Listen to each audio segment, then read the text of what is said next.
안녕하세요. 경제학장 박사입니다. 게임 이론의 바이블이죠. 김영세 교수님의 책을 바탕으로 우리 일상을 좌우하는 보이지 않는 힘, 바로 네트워크 효과에 대해 쉽고 재미있게 파헤쳐 보겠습니다. 자, 시작하기 전에 제가 여러분께 질문 하나만 던져볼게요. 혹시 이런 생각 해보신 적 있으세요? 왜 우리는 전부 다 카카오톡을 쓸까? 사실 찾아보면요, 기능이 더 좋고 디자인도 예쁜 메신저 앱이 꽤 많거든요. 그런데도 우리는 왜 그렇게 카카오톡을 떠나지 못하는 걸까요? 오늘 제 이야기를 들어보시면 바로 그 질문에 대한 답을 찾으실 수 있을 겁니다. 자, 그럼 한번 시작해 볼까요?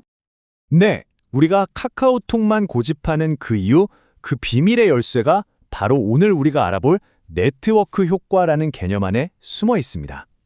이걸 제대로 이해하려면 먼저 두 가지 산업의 성격을 좀 비교해 볼 필요가 있어요. 왼쪽을 보시면 자동차나 철강 같은 전통 산업이 있죠. 여기는 현대차도 있고 기아차도 있고 여러 경쟁자들이 안정적으로 시장을 나눠 갖는 구조예요. 그런데 오른쪽 소프트웨어나 SNS 같은 네트워크 산업은 완전히 다릅니다. 시장에 한번 기울기 시작하면 한 명이 전부 다 가져가는, 우리가 흔히 말하는 승자 독식 현상이 아주 강하게 나타나는 곳이죠. 그럼 도대체 이 네트워크 산업을 움직이는 이 강력한 힘, 네트워크 효과라는 게 대체 뭘까요? 자, 정의는 이렇습니다. 어떤 서비스의 가치가요, 그걸 쓰는 사람이 많아지면 많아질수록 더더욱 커지는 현상. 말이 좀 어렵나요? 전화기를 한번 떠올려 보세요. 이 세상에 전화기가 딱 2대만 있다면 사실 별로 쓸모가 없겠죠. 그런데 모든 사람이 전화기를 하나씩 갖게 되면 어떻게 되죠? 그 가치는 상상할 수도 없이 커지잖아요. 바로 이게 네트워크 효과의 핵심입니다. 간단하죠? 많이 쓸수록 더 좋아진다. 이 어떻게 보면 되게 단순한 원리가 있잖아요. 이게 어떻게 시장 전체를 지배하는 무시무시한 힘이 되는지 지금부터 그 속을 한번 자세히 들여다보겠습니다.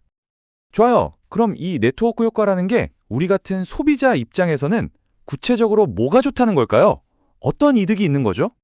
이 질문에 대한 답을 찾기 위해서 아주 클래식한 사례를 하나 가져왔습니다. 바로 컴퓨터 운영체제 시장의 거의 신화와 같은 존재죠. 마이크로소프트의 윈도우즈입니다. 자, 한번 상상해 보세요. 윈도우즈 쓰는 사람이 많아지면 어떤 일이 벌어질까요? 일단 누구한테 문서를 보내도 파일 깨질 걱정이 없어요. 호환이 다 되니까요. 그쵸? 또 컴퓨터 쓰다가 뭐가 잘 안 돼요? 그럼 어떻게 하죠? 그냥 옆 사람한테 이거 왜 이러지? 물어보면 바로 해결돼요. 왜? 다들 윈도우즈를 쓰니까요. 심지어 게임이나 프로그램을 만드는 회사 입장에서도 당연히 사용자가 많은 윈도우즈용으로 더 많이 만들 수밖에 없겠죠. 고장나도 수리할 곳 천지고요. 이 모든 게 단지 윈도우즈 사용자가 많다는 사실 하나 때문에 생기는 엄청난 가치인 겁니다. 그러니까 소비자한테 돌아가는 혜택은 아주 명확하네요. 좋습니다. 그러면 이걸 만드는 생산자, 그러니까 기업한테는 어떤 효과가 있는 걸까요? 생산자 쪽에서는요, 규모의 경제 효과가 정말 극단적으로 나타납니다. 윈도우즈 같은 소프트웨어를 처음 개발할 때는 진짜 수천억 원이 들어요. 어마어마한 초기 비용이죠. 하지만 일단 한번 개발하고 나면요, 그 다음부터 한 개를 더 복사해서 파는 데 드는 비용은 거의 0에 가깝습니다. 그냥 다운로드 트래픽 비용 정도? 그러니까 이건 팔면 팔수록 평균 생산 비용이 뚝뚝 떨어지면서 이익이 눈덩이처럼 불어나는 구조인 거죠. 자, 바로 이 지점입니다. 소비자 쪽의 이득과 생산자 쪽의 이득이 딱 맞물리면서 승자 독식을 만들어내는 아주 강력한 엔진이 돌아가기 시작합니다. 그 엔진의 이름이 바로 포지티브 피드백입니다. 포지티브 피드백. 이걸 가장 쉽게 표현하는 말이 바로 이거예요. 부익부 빈익빈. 한번 앞서 나가기 시작한 녀석이 그 우위를 바탕으로 저절로 더 큰 우위를 만들어내는 거죠. 일종의 선순환 구조라고 할 수 있고요. 물론 경쟁자 입장에서는 그야말로 악순환이겠죠. 윈도우즈 4대로 이 순환을 한번 보실까요? 자, 1단계. 어떤 이유에서든 윈도우즈 사용자가 늘어나기 시작합니다. 그럼 2단계. 사용자가 많아지니 마이크로소프트는 규모의 경제 덕분에 엄청난 돈을 벌어들이죠. 3단계. 이렇게 번 돈으로 뭘 할까요? 당연히 연구개발, R&D에 쏟아부어서 제품을 더 좋게 만듭니다. 그럼 어떻게 되죠? 4단계. 품질이 더 좋아진 윈도우즈는 소비자들한테 훨씬 더 매력적인 제품이 되고, 이건 다시 1단계로 돌아가서 더 많은 사용자를 끌어모으게 됩니다. 이 톱니바퀴가 한번 맞물려 돌아가기 시작하면 이걸 멈추는 건 거의 불가능에 가까워지는 겁니다. 자, 오늘 정말 중요한 개념에 대해 이야기 나눠봤습니다. 머릿속이 좀 복잡하실 수도 있으니 확실하게 한번 정리하고 넘어가죠.